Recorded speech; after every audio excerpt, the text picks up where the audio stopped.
the grandfather paradox is that if you go back in time, you could kill your grandfather, and therefore the thing is impossible. So I realized someone in century 25 coming back to see the first time travel might stop in century 24 and kill their grandfather, and then that brings this whole paradox back and defeats the whole thing.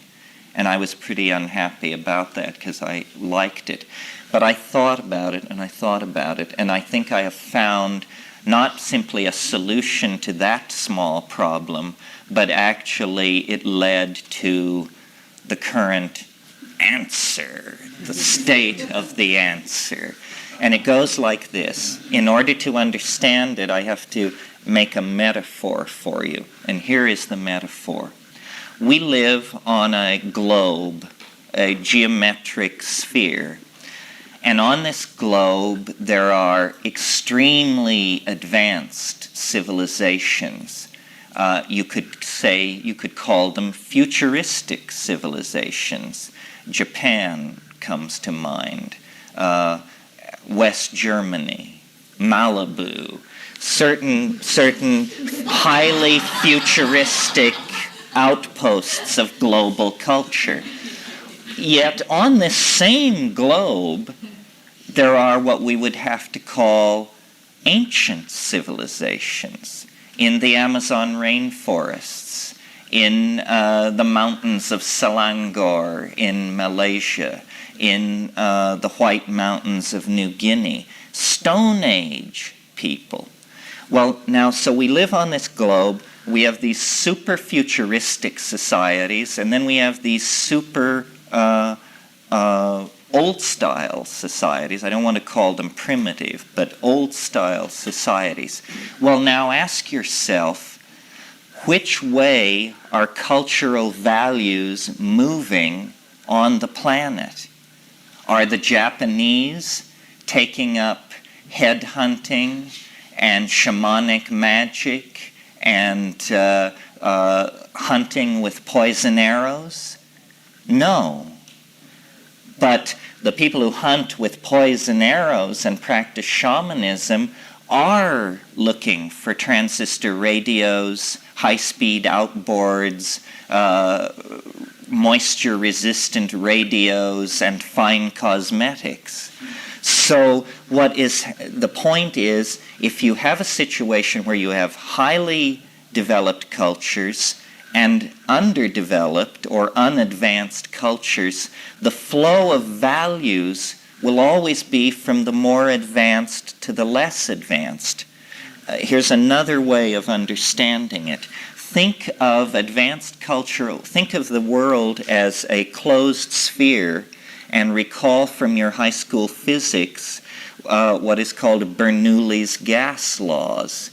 If we have an empty cylinder that has a vacuum inside of it, and at one end of the cylinder we pump in a few cubic yards of oxygen, let us say, what will happen inside this sphere, this cylinder? Does anyone know and care to say?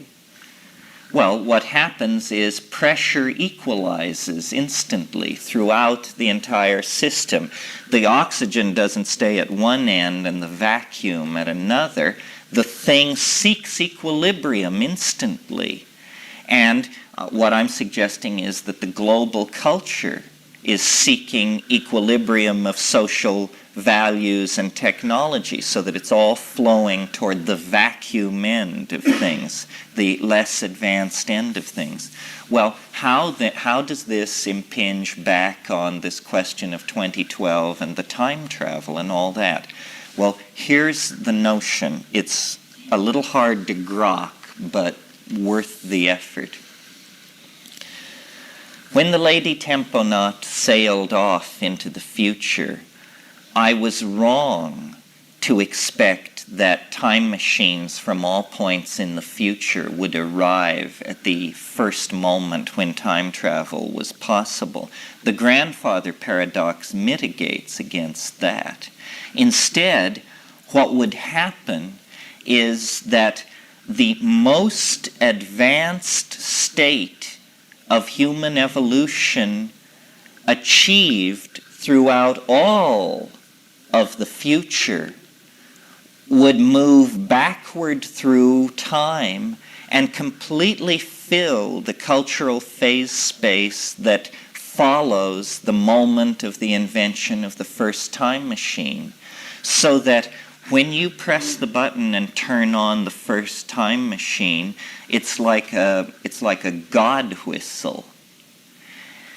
It summons, it isn't causal like that, but it causes to appear in your near neighborhood the most advanced state of human completion ever achieved in the history of the species.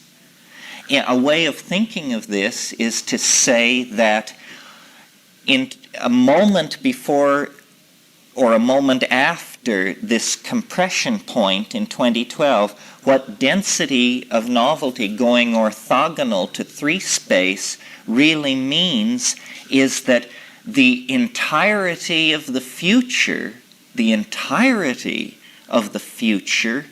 happens in a fraction of a millisecond, so that all the long ages of the future, millennia and millennia, empires won and lost along the Milky Way, religious ontologies rising and falling, transformation of the human form, machine-mind interface, extraterrestrial contact, fusion with the mind at the galactic center, all of that stuff happens in a nanosecond when the three-dimensional space-time matrix is collapsed, so that, strange as it may seem, primitive as we are, if a situation like this prevailed, we could save ourselves in that final culminating moment, because the most advanced future state of technology and human development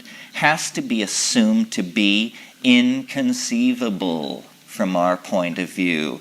It's exactly like God Almighty. It's at least as powerful as our conception of God Almighty, because even our conception of God is probably flawed by our limitations.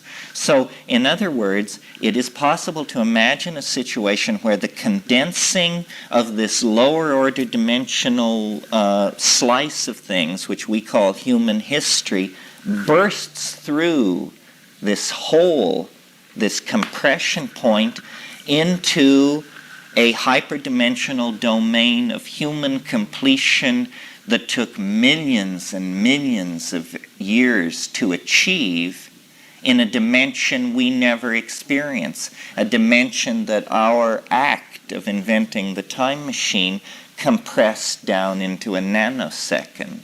Now, I know this sounds far-fetched, but recall how much is milked out of a nanosecond by orthodox science in discussing the first few minutes of the universe. I mean, somebody wrote a book called The First 3 Minutes, in which they said, 90% of what has ever happened in the first 3 minutes of the universe. That's when it attained its size, its X, its Y, its Z. Well, what I'm saying is that the completion of the universe, the culmination of history, all this stuff, happens in the last few seconds of the meltdown of three-dimensional space.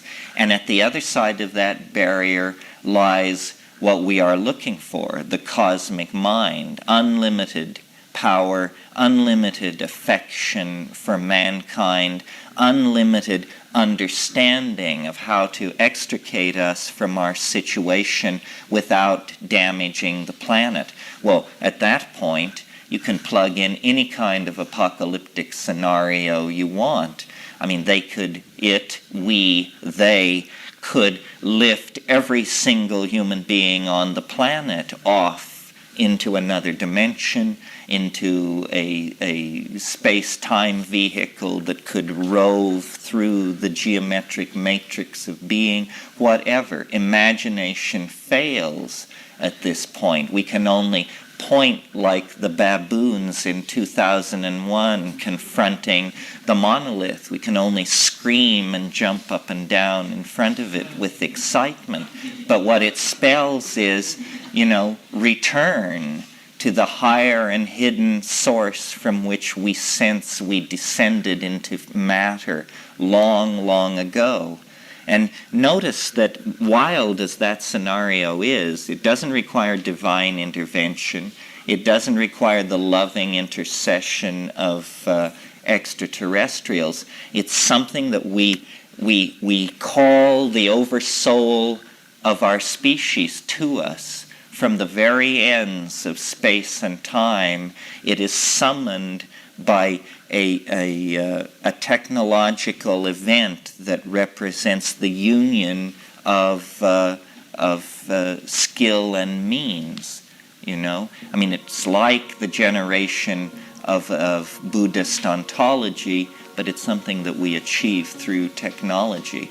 So that's just one example, one scenario of what is this thing where the thing runs off the graph. And can we make a model of that without calling on such deus ex machina phenomena as flying saucers, God Almighty, and so forth? Yes, we can if we're willing to stretch our imagination toward the possibility that we are to be rescued by our great, great, great, great, great, great grandchildren, and the understanding of space and time that they put in place in the millions of years of the future, that we compress then down into just a nanosecond squeal of high-density activity that then reflowers out into a universe